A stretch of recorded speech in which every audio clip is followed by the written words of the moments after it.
All right. Hey, welcome back to the Go for CO channel. This is John the Bomb. Building others means business. And I've got a powerful woman that will give you hope because that's her name. That's like she's giving hope to the world. She's making entrepreneurial inroads in different fields. This one happens to be in the cannabis space. The first Black owned woman, or the youngest Black owned woman cannabis dispensary in the world. Phenomenal stuff. She's entrepreneurial. She's just on stages talking about this industry, giving insights, technology. Let me read a little bit of her bio. So, she's a serial entrepreneur, investor, industry advocate committed to breaking barriers and building businesses that create real impact. Since 2017, she's made history as the youngest Black woman to own a dispensary in the U.S., founding Mary and Maine, a Maryland based cannabis dispensary dedicated to education, community empowerment, and access.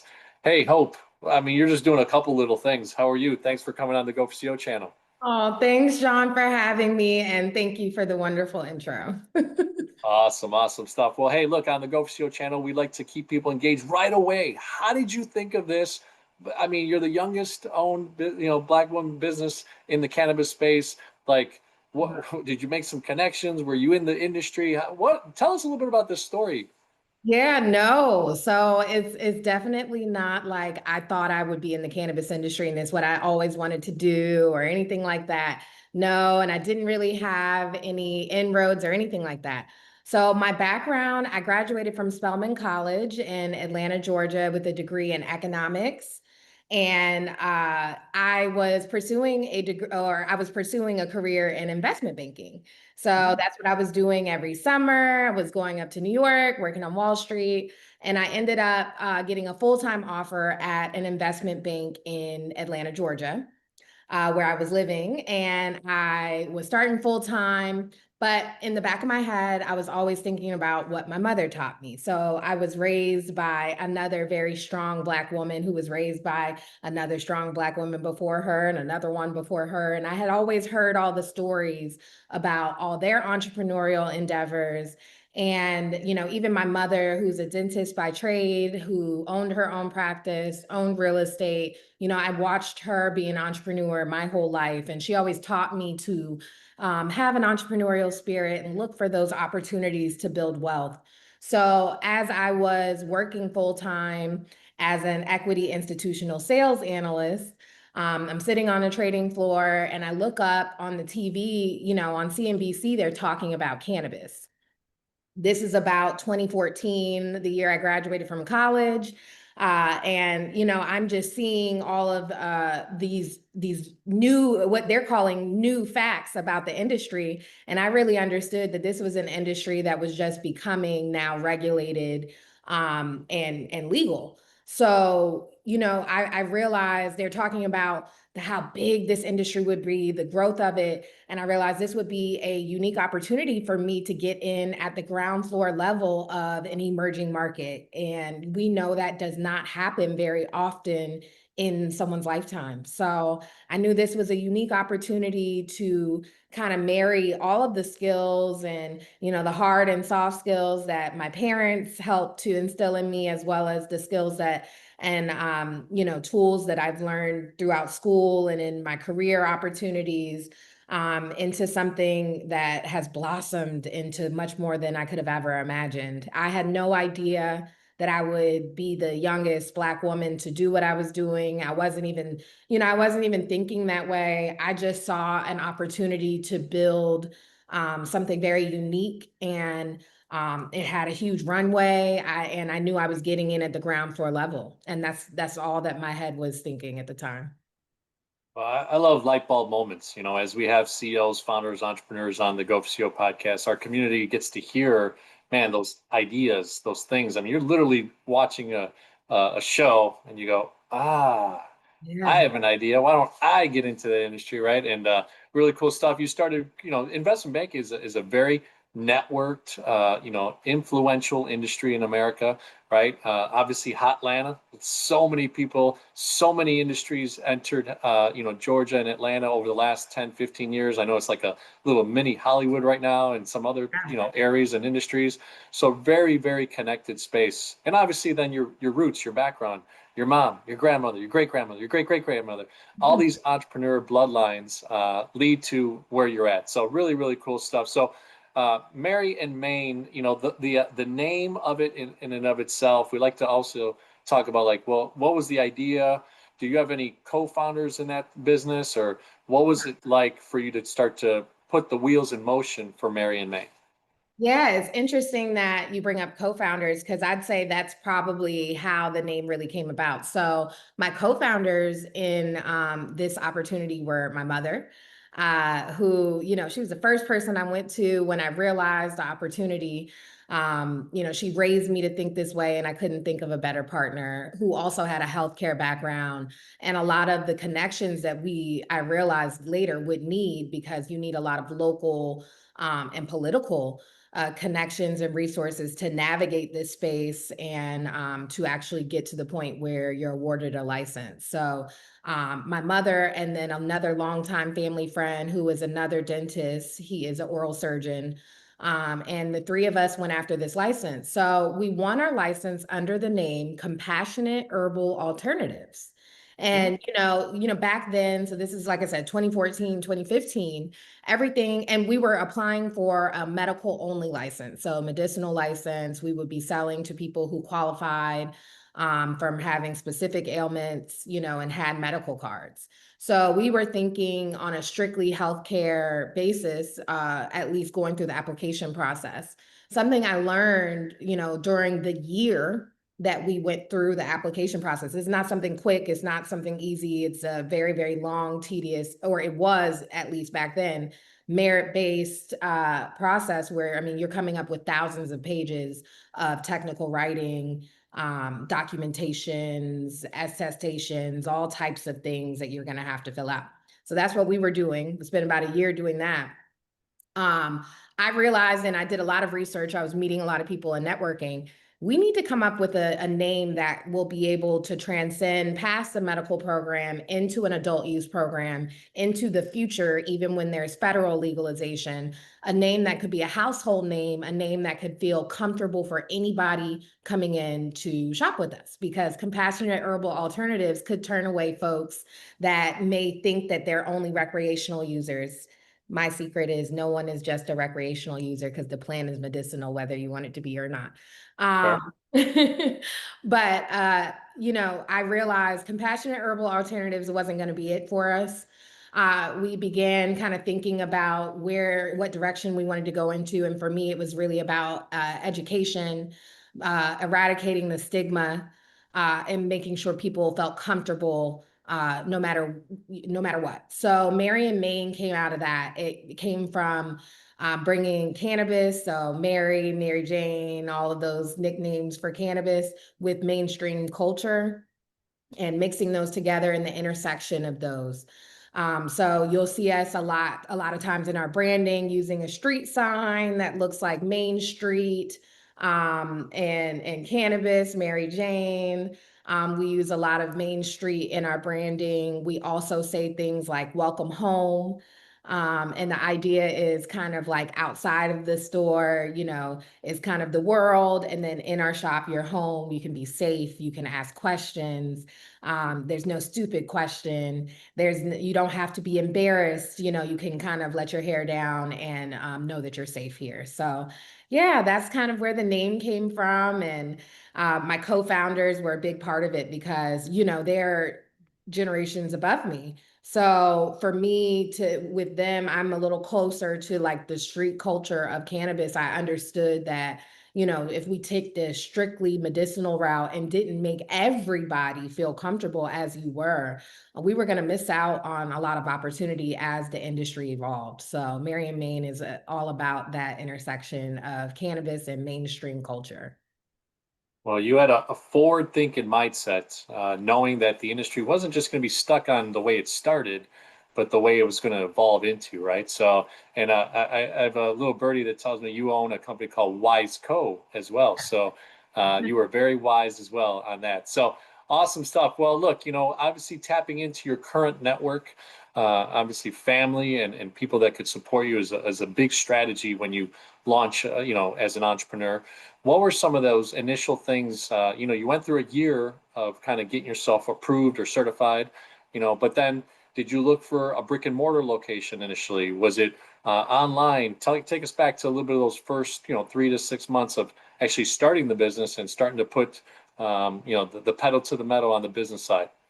Yeah, definitely. The cannabis industry is unique in kind of the startup phases because you do have to get a license from the state. The other thing is, this is a federally illegal industry still. It's still a controlled substance. We're Schedule 3 on the controlled substance list. And there's some talks about that changing in the next few years, maybe this year. We don't know. But all that being said, every single state has their own laws around how they license people, ownership restrictions, the types of licenses, how many you can own, all different types of things. What has really evolved in this space since I first won my license back it was the winter of 2016, I was awarded my license. Um, this advocates have made it very clear that the old way of these application processes made it so that typically anyone who was not independently wealthy and very well connected politically, and from a subject matter expert standpoint, you had no chance of winning one of these licenses. Typically, they are very limited in the amount that they allow in every single state. Some states will maybe not limit at the state level, but then at the local level, local municipalities will have the opportunity to limit how many come into their town, create their own application processes. So all that being said, there's a lot of pre-work that you have to do before you can even begin doing a lot of the typical, go out and look for your property and begin your build out. And you don't want to start doing too many of those things before you have secured a license. Advocates have made it so that previously, you had to go out and secure your property. So maybe go out and put an option on a lease or option on, a purchase of a building before you even knew if you would win. Sometimes you would even have to go out and do a certain level of drawings and MEP drawings. These things can get very expensive. You might have to go out and hire subject matter experts to complete operational plans, security plans, all of these plans that are required by the state that have very extensive requirements that you were expected to, be able to show that you were capable of executing. So this could cost people hundreds of thousands of dollars pre-application. This is what we did back in 2015. We went out, we found sample properties, not sample really. We found properties that could work. We were going out and putting options on leases of properties that we weren't sure if we would win because we applied in different districts at the time. And we knew that it would be a situation that you could win. At that time, you could win one. You had to be ranked the highest in the district that you applied. You could apply for multiple. So we were doing that. It costs more money every time you apply in different places. Now, advocates have argued that this is really making it extremely unfair, and especially for the people that have been most disproportionately harmed by the war on drugs, which are typically Black and Brown communities, which traditionally don't have, they're not independently wealthy, don't have a Rolodex of friends that are, typically don't have the connections and all of that. So now a lot of the processes have usually some type of preference for what they're calling social equity. Every single state defines what that means differently, but usually it's people who either come from a community or actually have been convicted of the war on drugs, of any type of possession, something like that.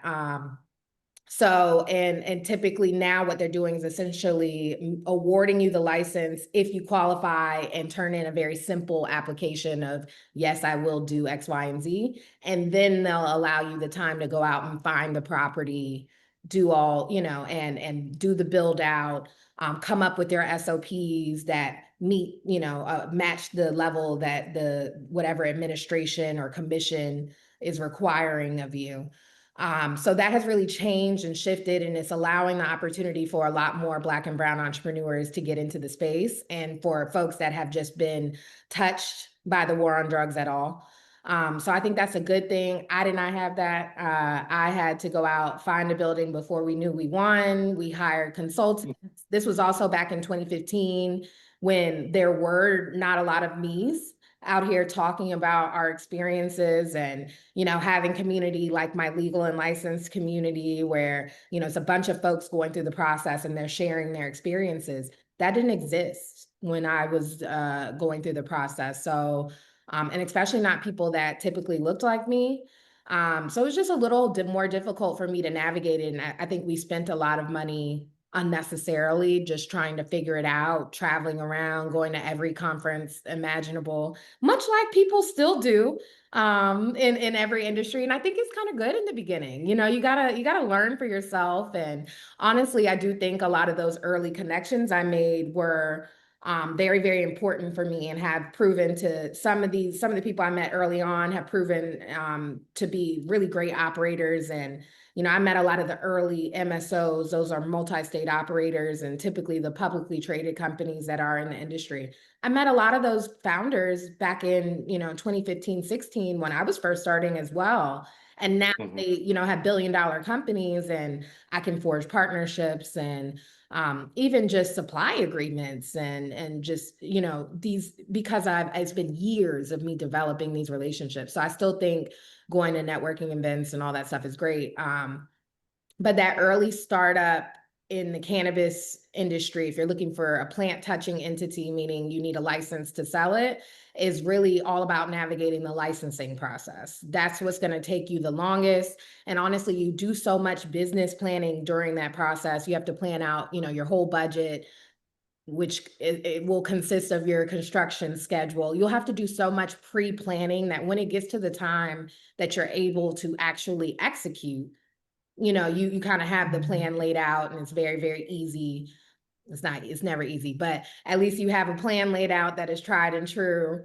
And the other thing like to tell people is this is also how you build up your value pre-operational to even pre-fundraising.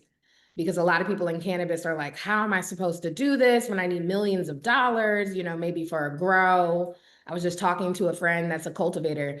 He's saying industry standard is about $400 a square foot for a cultivation facility. Mm.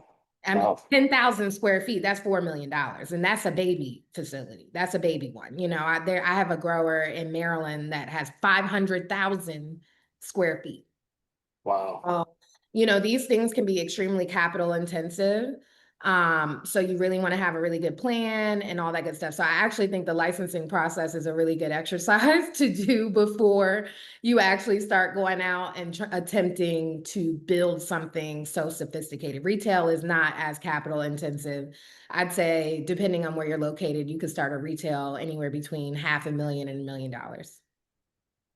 Well, I'll tell you, I mean, you set a foundation with the wisdom that you have, right? There's videos and all the content that you just talked about. There's learning experiences, so many cool stuff. And Go for CO community, Hope really just outlined, it's not just sometimes about, hey, thinking of an idea, putting in implementation. And there are businesses like that.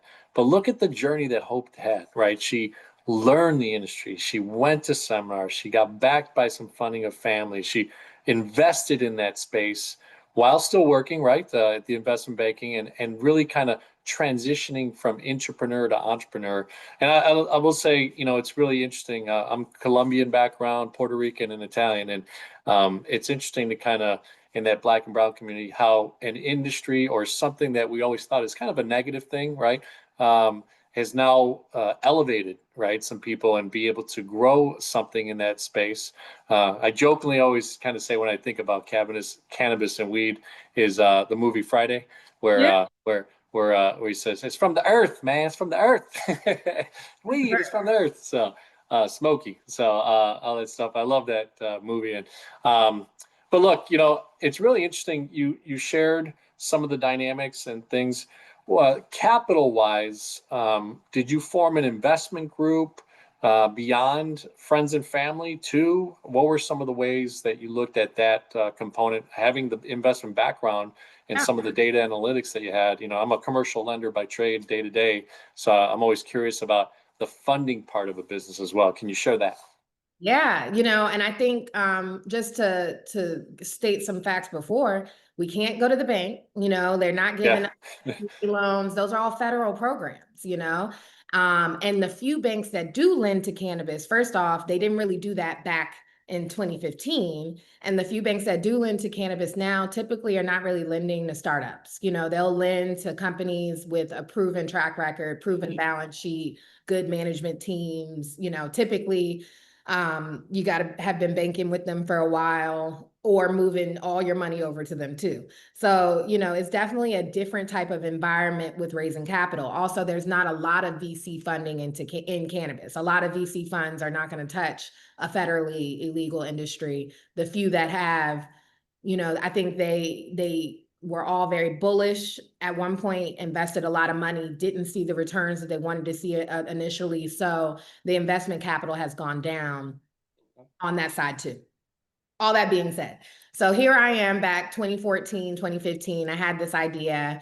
I didn't really realize how capital intensive it would be. I guess you think you know something until you start doing it, and then you're like, oh, like you hear what $1 million is, and then you realize like, oh, that's really not that much money, like in the grand scheme of trying to build certain businesses, and your bills are 20, 30, $100,000 at a time. $1 million to go quick. Mhm. Um, so I don't think I really understood and conceptualized this. I was also like, what, 22? So I just, I didn't really understand. I went to my mother who was like, yeah, I think this will be great, but we need more money. We're going to need a partner. I probably got $100,000 to put towards this. And that's me exhausting myself for you, Hope. That's me doing everything. I had $20,000 saved up from like, years of me saving money, and I thought I was doing something. I think that paid like one like legal bill and then it was gone. I was just so sad. Yeah. Yeah. And then we went, so that's where our third co-founder came in, Dr. Bryant, who, like I said, longtime family friend, actually practiced right next door to my mother's practice. He's an oral surgeon. My mom was a general dentist. She always used to refer patients to him. So we went, we kind of devised a little business plan, said, hey, we're going to need about probably $2 million total to pull this off over the next 2-3 years. We also were applying for a grow and processing license at the time. We were not awarded that back then. Mhm. So we thought we needed that much money. We wanted to hire consultants, all that stuff. Dr. Bryant was like, yeah, I'm down. I want to do it too. So he came in, he gave us the original seed capital, but what we ended up doing, we didn't just move $2 million into a bank account. Pretty much Dr. Bryant, every time there was a bill, we called him, he paid it. And we did that for the first, until we won our license. We ended up spending about $500,000 in the pre-licensure phase. And technically, if we had not won, that money could have went up in smoke. And John, I mean, I have done it before. I've applied for other licenses post this time, and worked with clients that applied with licenses and spent hundreds of thousands of dollars and not one. Um, so yeah, it's definitely a dog eat dog process. Also, a lot of the processes now are lotteries, because typically what happens whenever you spend hundreds of thousands of dollars and you don't win something, you sue. So a lot of these states are always encumbered by lawsuits after these processes. So yeah, it's really a game. A lot of the people win, but it'll take like years of fighting and all that stuff. For us, we spent about that much. It was all it was all bootstrapped. And then when it was time to build out, we probably had another 100,000 out of that five. So we probably spent about four. Had 100,000 in the bank. We went to family and friends and raised another 200,000. So we had $300,000. We ended up closing on a property, which was not in the original plans. We wanted to lease a property, but we could not end up finding a property that made sense. I mean, at that time, the green tax was very real. Typically, anyone with a bank loan would not allow you to lease their property because they could call the note. So you had to find people who were independently owning properties that would lease to you, which were very far few in between. They also had to fit the zoning, which was unique. It's not just simple like, oh, retail zoning. Like, no, it was very unique. So we ended up, instead of leasing a property, like for instance, we looked at a 1,500 square foot property that they wanted to lease to us for $10,000 back in 2016. The answer is no. So we ended up finding a property that was off market. The owner ended up selling it to us. It just, that I always know I'm in alignment when things work out for me like that. And I'm doing the right thing, what God wants for me, whenever things just work out that don't make sense. And that was one of them. Um, and yeah, we used that 300,000 to close on the property. We ended up getting a loan from the bank that we were working with, separate LLC, non-plant touching entity. They knew the purpose of it, and they knew that we would be the tenants of the building as well. But it was a cannabis friendly bank, but they gave us a commercial rate because the people who own the property, myself and my mother, Dr. Bryant, are credit worthy. So we were personally guaranteeing these things. And we ended up paying that loan off in 5 years, and we own the property outright off of the proceeds of the business. We ended up not really having to raise additional capital besides that, but we stayed extremely lean for years, wherein a lot of people were growing really fast and trying to acquire licenses all over the country as quickly as possible. We didn't really do that. A lot of it out of necessity. We just didn't have a choice. Now I look back and I go, wow, I'm so glad that things worked out like that, because a lot of people who took that strategy are no longer in existence, or are, juggling debt and equity, and, it looks good on the outside, but it's really a shit show on the inside. A lot of people are having that problem right now in the cannabis industry and living very stressful lives, and that is not our case. So, our lean strategy meant we didn't have to raise more capital. We continued to reinvest. We all worked in the business in the beginning every day. My mother and I still work on the business every day, constant, that I'm on phone calls, in meetings, doing something every day, whether it's working on the operations or working to help grow our business. But I don't work in the store anymore, but I worked physically in the store and did every role probably for the first 2-3 years, and barely paid myself. Mhm. Yeah, my mom and I, we lived together, then we still live together now. And we paid ourselves one salary to be able to pay our bills. And that's what we did for years. And it was a huge sacrifice, but it all ended up being worth it. Well, you talked about a major word of my book. It's called alignment. The second chapter in our book, we talk about align right above, align on the side. Who can you connect with? Who are the people that will major influences? The doctor, your mom, yourself, put in the grinding work that it took. And look, 7, 8, 9 years later, you're talking about a very successful brand, you being on stages, being an influencer in the industry.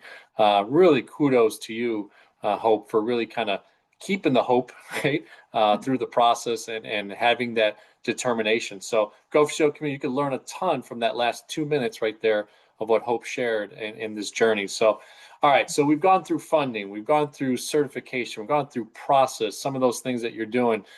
Tell me a little bit about now starting to get into, hey, myself, my mom, investor working in this business. learning the traits of all the things that you have to do inside the day-to-day of working in it.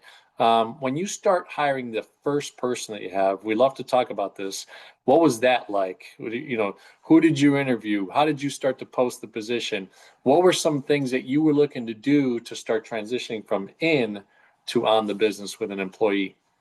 Awesome, awesome question. I'll answer it twice because I do have a unique story here too. But I'll talk about the part that is more relevant to everybody. So for me, in the very beginning, we did everything with friends and family. Everything. Even my GM, who is still my GM today, was with us in the war room when we were writing the applications. He's my mother's best friend. And like I said, he's like an uncle figure to me. And he's our GM and he's been there since day one.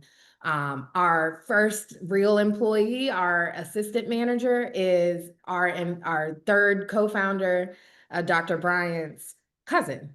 So he Oh, came in, he actually moved up from Florida to come help us open the store, run it, had a passion for cannabis and was also looking for a new opportunity. So it aligned very well. Our next hire was also Dr. Bryant's nephew, who came in the business just volunteering. I remember we were having a friends and family night before we opened, and he volunteered to bartend.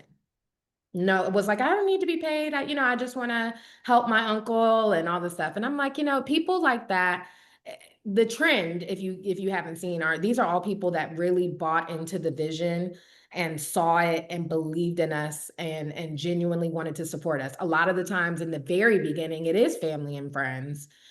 Even our inventory manager was my childhood best friend's or older brother. So these were all people that I knew had certain skill sets. So they weren't just random folks, though. They were people that I knew that had skill sets that I needed, that filled in gaps that other people on the team, my mother, Dr. Bryant, who didn't really work in the business, but gave the capital. Between my mother and I, what other holes do we need to fill? And all of these people were people we already knew. As we transitioned, kind of like, all right, so this original team, now we need to start to the beginning, we were all kind of wearing every hat, everybody. You kind of just get in where you fit in, make all these things happen. These are all the tasks that we have to get done from a compliance perspective and what we need to do to make the store run. But no one really had very clear defined roles. And I think that that's good in the beginning, especially for a founder to learn kind of all the different components of how their business works. But as we started to grow, and bring on people kind of outside of that level of loyalty, passion, and dedication that, our family and friends had, we had to really begin to define like, these are the tasks that have to be completed every day. And these are the roles that will complete them. So just being very clearly defined on your departments, your roles and responsibilities, who completes them. And from there, even getting really, really granular on your kind of the steps to complete those roles and responsibilities, which turn into your SOPs. So for me, how I began to get out of the business and so I could just work on it, was really developing kind of clear, like I said, clear departments, which had clear roles and responsibilities within those departments, and then clear steps, and then finding people to kind of fill in from the top down. Because in the very beginning, my inventory manager is the one counting herself. She's ordering herself. She's receiving herself. She's actually making sure everything is stocked on the floor herself. And now that, the business has scaled up, she has someone that receives for her. She has a team that does packaging and labeling for her. She has a team that keeps the vault safe. She has a team that just does inventory counts. She kind of manages the whole process and can be more focused on getting us good deals and all that good stuff. But it doesn't start that way. It doesn't start that way. You definitely have to work your way up to it. So not focused on that shiny thing where you have this big fancy team, being as lean as possible and kind of just adding team members. I would say, sometimes it's good to look at the big picture and then kind of say like, what's my bare bones version, to get it done? And then keep adding the cherries on top as you can afford it. As you reach a new level of profitability, it's like, okay, I can hire someone else. Continuing to reinvest into your business until you reach that bigger picture where it's like, all right, now I have, this store can reach its maximum potential with this team. Hiring someone after this point is just a moot point. I'd rather pay my people more Mhm. at this point. But yeah, it takes time to get there. It took me 5, 6 years to get there. Well, I'll tell you, I mean, at the beginning, there's a quote, many hands make light work.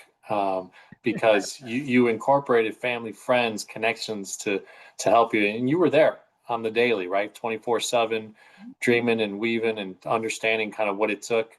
But I love that you went from solopreneurish to business owner. Cash Flow Quadrants is a book I read many years ago, and it talks about going from employee to solopreneur, which is kind of like owning your own job. But business owner means what you just talked about. And I think a lot of people get stuck, even though it was one location, one license, and many things to do within the business from a retail perspective and inventory and all the things that you talked about. You saw the vision of, hey, if I could bring this person and start to teach her the inventory, the labeling, the supply, the ordering, that takes me off, and now I'm making $500 an hour doing X, right? These types of things. So I super love that you had that vision. I love that you took education, first job, you saw an idea, a vision, and bam, man, start putting it all together. And it didn't take overnight, right? You're one of those classic 10-year successes, right? So Yeah. it's a development of everything that you've done. So tell us, obviously you got to a level where you have people inside your organization running this location. What has been, more of the expansion story as well? Have you guys expanded into more product lines to meet demand, or is it more supply by having more stores? Like what's been the expansion role? So over the past, probably we've been operational for 7 years. I'd say over the past 3 years, I have been really looking at different opportunities and ways for us to scale our business. I talked a little bit about it before, but there are a lot of ownership restrictions within the cannabis industry, right? This is because they're trying to protect the industry from becoming controlled by 2 or 3 major players with a lot of money that can go in and buy up licenses everywhere. So in the state of Maryland, you can own up to 4 dispensaries, one cultivation, one processing.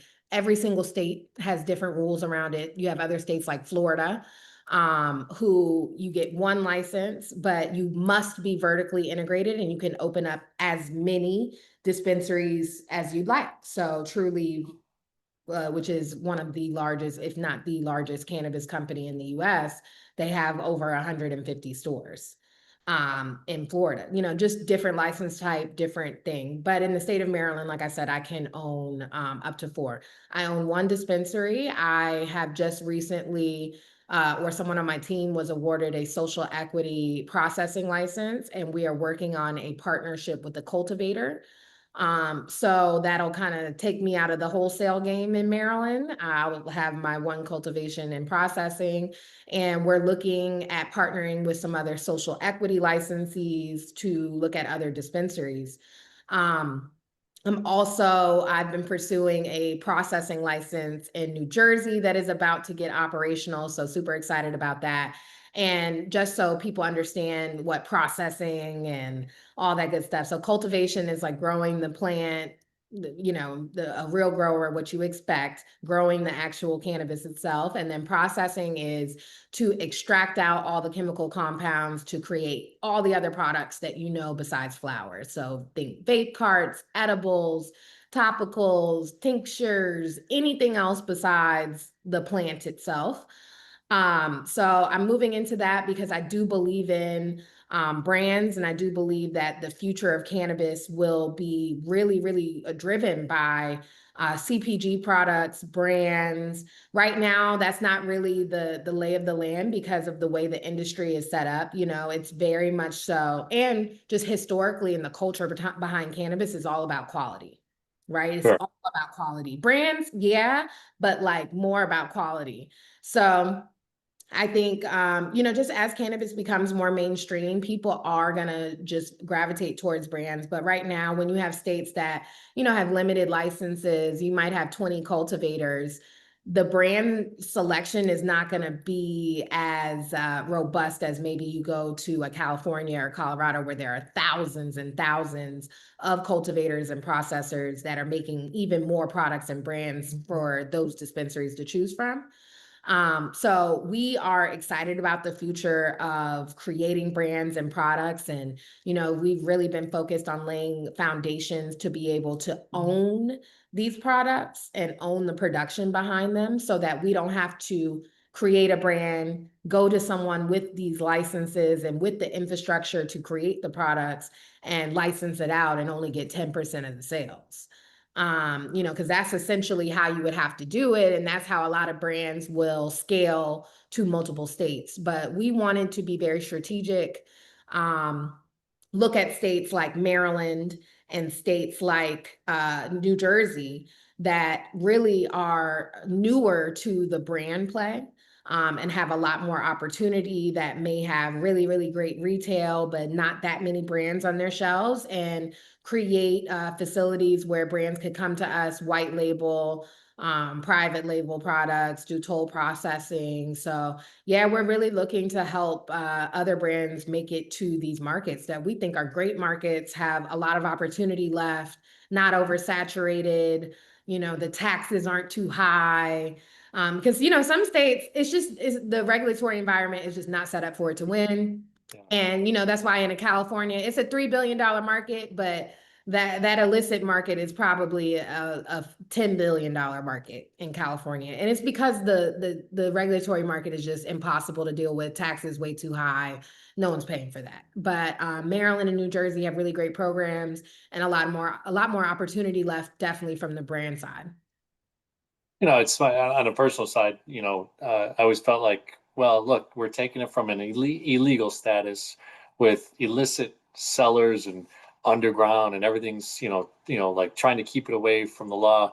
I was, happy to hear that that went into a phase where, like you did in 2014, you saw a vision of things, and it's got has to evolve, right? Obviously, there's still religious aspects to it and things that people don't agree with and all that type of stuff. But it's interesting that the community, and you're one of the head people changing it and influencing it to be able to learn the business of it and the real commerce behind it. So really awesome stuff. So I'm super curious, right? How do you market?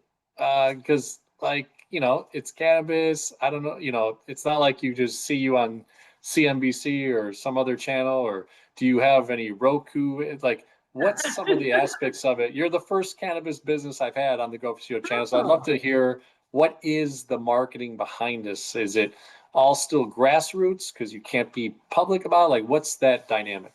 Yeah, I mean, so it's a really good question too, because people don't realize how difficult it is to market in this industry. We face a lot of restrictions, some Mhm. by the state agencies that, that regulate us. So like for instance, in Maryland, we can't do billboards. You go to some states, you see cannabis billboards everywhere. Maryland said no. Also in Maryland, we're not really allowed to show our logo outside of it being affixed to our buildings, right? So that means that we really can't sponsor events or anything like that. We have to get special permission. We have to prove that anywhere that we're seen, so a magazine, online, our website, is being seen by, it's like 70 or 80% of the audience must be 21 and older. We have to be able to prove that. Yeah, Why on all of our websites you see that age gate there, and we take that very seriously, where you might even have to put in your whole birthday. It's not just something like, are you 21, yes or no. um, yeah, is typically a little bit more involved. So there are a lot of restrictions with advertising. That being said, grassroots efforts are definitely the best. At the end of the day, retail, it's retail is very much so dependent on location, right? So you have like a 5 mile radius, and depending where you are, and what state you're in, you may have more dispensaries near you. So you really want to get in the community locally.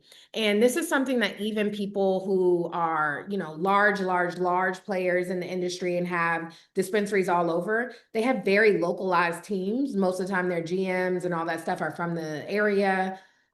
They have local like street teams that are going to community events and talking to folks. You got to do a lot of investing in keeping your customers once you get them, because that's definitely key. You can run ads, but it becomes a little bit more difficult because you have that age gate situation, but people are running ads. We've invested over these years, probably 8 or 9 years, because we started investing in this before we were open, SEO, and making sure that we were very visible online. There are kind of those search websites that you can be a part of, like Weed Maps and Leafly, where people can find you. Also, text marketing is huge in the cannabis industry. It really can drive sales. A lot of people now have native apps. So a lot of the same techniques that you would use a lot of digital marketers use these types of techniques. And other folks that have brick and mortar stores, if you ever run a restaurant, something like that. Those are the same types of marketing techniques. And what I have found also, just really like getting out there and being a part of your local community, doing your best to get some media in the beginning that really builds trust, credibility, and your SEO. I think that really helped us in the beginning because a lot of people really were invested in our story. I'm born and raised in Prince George's County, where my store is. The mother-daughter team and people hearing about kind of how I was raised and how I went off to school, did all these things, and came back home and built this business. So I think people enjoyed that story. And then, when the headline, "The Youngest Black Woman to Own a Dispensary," came out, it was even more support for my community that is, a predominantly African American community. So I think being able to do all of those things together kind of attributed to it for us. You can't really, so like you can be on Instagram, TikTok, you can be on social, but you have to be very careful. You can barely say the word cannabis. I know when I use the word cannabis, I typically block it out of my speech, like it's a cuss word. And I also don't like write out the word cannabis often. You'll be okay doing it like one time for me, but like my account constantly talking about it, and if they read it, it flags it, and a lot of cannabis accounts previously have been deleted or shadow banned. They just recently changed something very quietly where you can actually search for cannabis now on Instagram, so Meta products, but not on TikTok. TikTok, they even see some smoke. It's getting deleted. You can't talk Wow. about it or anything like that. So you can't sell on these platforms. We use at Marion, Maine, if you check out our Instagram, we really use our Instagram to just showcase our culture, who we are, what the store is like, kind of the experience, so that, like-minded people can find us.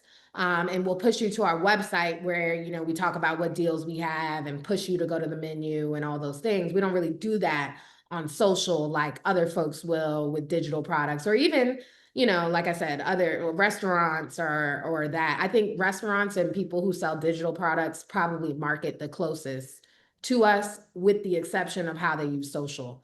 But we do email, text, native apps, a lot of in-store signage. Think about merchandising, how you can. A lot of states will have restrictions around like how you can display products and all that good stuff. So Well, I'll tell you, I mean, you're giving me the sense of a warrior, right? And business is war at times. And learning an industry, becoming a leader in it, diversifying the way that you do that business. I love the story of what you're getting into recently with the branding side of things and marketing like a certain product type of thing, and being able to private and white label it, all that type of stuff. So really, really cool stuff. As we end our interviews, we always talk about CEO, right, for Go for CEO. So client experience. I know we haven't really touched that, of what that looks like, of someone walking into your store and what that is going to look like. So we'd love to touch on that. E is for engagement, engagement with your employees, engagement with your vendors, engagement with supply, house, all that type of stuff. And then O is operational excellence, which are the tools, the systems, the softwares, the CRMs, all the things that you're using, lead magnets, all that stuff. So I always start with client experience. What's the difference? I mean, Mary and Maine, when they're walking in, what are they feeling? What are they experiencing? What's that client experience like for you? I spoke about it a little bit, but really we want you to feel like you're at home. You're going to get greeted as soon as you come in. We check your ID, make sure you're of age. If you're a medical card holder, we'll query the state system just to make sure your card is active. Also, you have an allotment, so we just check how much you're able to buy. Then we let you into the actual dispensary area. And once you get in here, you'll see TV displays of our menus, different ads of different products and sales that we have going on, as well as empty packaging of different products around you. And then you'll get in a line when you are called to a register. We have 7 registers. We have a dedicated register to medical patients. Who also get priority. So if we have medical patients in the medical line, they'll get called ahead of all adult use patients. We also have a line dedicated to people who pre-order. So you can order ahead on our website. You can come in, pick it right up and go head on. But if not, you get in a line, then you can talk to one of our bud tenders and they will answer any question you have. If you want to come in and start, asking questions like, all right, I'm having a hard time going to sleep, but I don't want to wake up groggy in the morning. What's something good for me? I don't really like to smoke. They might recommend a tincture. They may recommend a gummy. A lot of people will go towards gummies for that. And kind of walk you through the differences between the options that we have. So it can be a very interactive experience if you want to. And if you're kind of just like, look, I want to get in and out, you could pre-order, pick it up, go. We even have a kiosk in the store if you don't really like talking to people. I'm one of those people. I don't love talking. So yeah. No, come on. Right, you're like, Mom, look at it. No, but when I'm like buying, running my errands and stuff, Yeah, like, I don't want to talk. you just want to get I done just with it. want to That's get right. in and out. So we have that experience for you too. Cash only or what's going on. We have an ATM for those who still do want to use cash, but we do have a debit card and credit card system. We do have fees associated with it. So we do also offer a system called Pay by Bank, where essentially you connect your bank to our online ordering system via Plaid. So a lot of people use Plaid for a lot of different other applications and softwares. And then you can pay for it, anytime, quick like that. You just come in, do that, and that's no cost to the customer. So, we found that to be a really great alternative to the fees that we have to charge with debit and credit card readers. And that's been a huge shift in the industry because when I first started, it was cash only and you had to go to the ATM and it was very cash intensive businesses are hard on not only the customer. I know the customer's annoyed, but trust us, we're annoyed on the back end too. Paying the bills is hard, getting the cash to the bank is hard. It's also dangerous, it's very difficult. So we've been really happy with the advances that the industry has made over the past few years. It's a Yeah. it's a very welcoming experience at Mary and Main. No, yeah. I mean, I remember hearing that some cannabis businesses were storing warehouses of cash and stacks, and they were only going out to American Indian, reservation banks, and they were only able to do this. And as a commercial banker day to day, like we have cash vault management systems, and they weren't even able to use it because the bank wouldn't accept you, right, as a business. So really, really interesting stuff. So E is for engagement. The last time that you just shared about like the cousin or the nephew and stuff coming into the business, that's employees. But are you doing things like employees celebration of the month, or are you doing things with vendors that you have like vendor nights that you'll go out to Top Golf, or what are some ways that you engage from a day-to-day scenario? Yeah, so we do a lot of these things, and we've evolved this from in the beginning, just kind of doing biannual nights out with the staff and all that good stuff to full on employee recognition programs where we recognize employees that are doing really well. We're in the process, and we really developed this point system, which was initially a negative point system, kind of like a reprimanding. When you're late, you get a point. When you do this, you get a point. If you get this many points, kind of like flipping a card in school.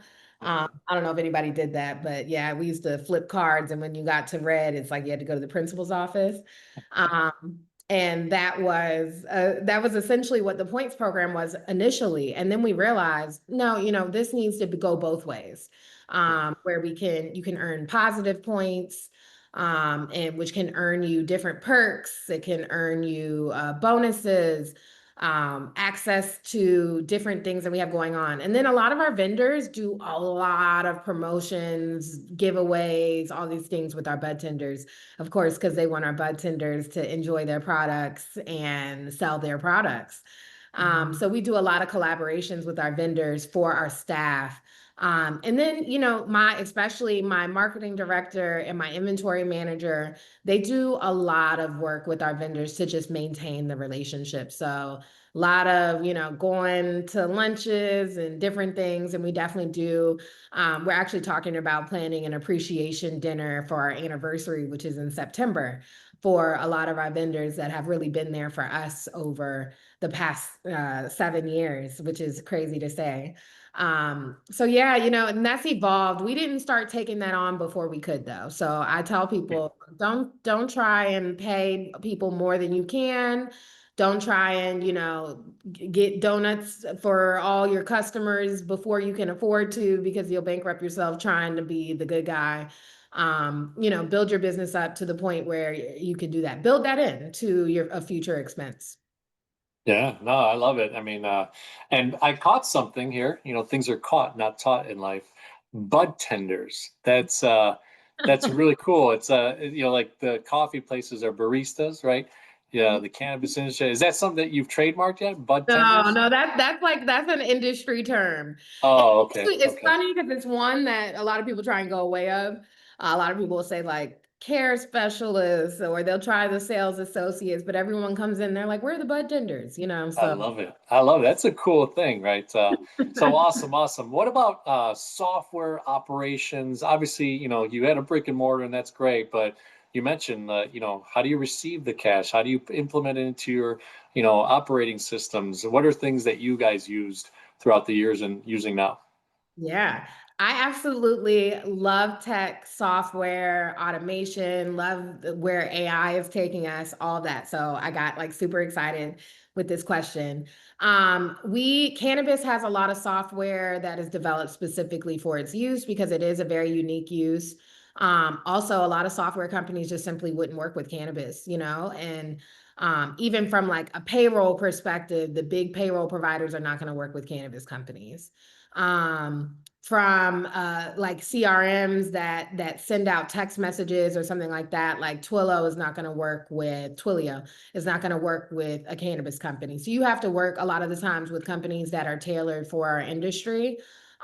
We all have POS systems where how our customers can buy. There's typically a state mandated seed to sale tracking system that works with the cultivators that tracks the plants as they're growing with RFID tags. They know how much weight they're supposed to be losing from every stage and all that good stuff. And it tracks it all the way from the time they package it, and it's shipped to our stores and then gets to the consumer's hands. So it's a lot of inventory tracking, kind of logistics maintenance that you have to do through that process to track all of these products. And we're being held to that standard. In fact, we could be criminally prosecuted if we don't, Oh, wow. or if we allow new product to enter that supply chain. That's highly illegal. So POS software, the state seed to sale tracking, it's like a compliance system. Metric is kind of like the industry standard. Most states use Metric. We're all using some type of CRM communication software. A lot of POS softwares are starting to integrate them, because it's hard to get good reporting without the two being integrated. And typically the CRMs can email, text, do native apps a lot of the times, all that good stuff. Sometimes people are using, everyone has some type of payroll software. People are usually using QuickBooks Zero for accounting software, something like that.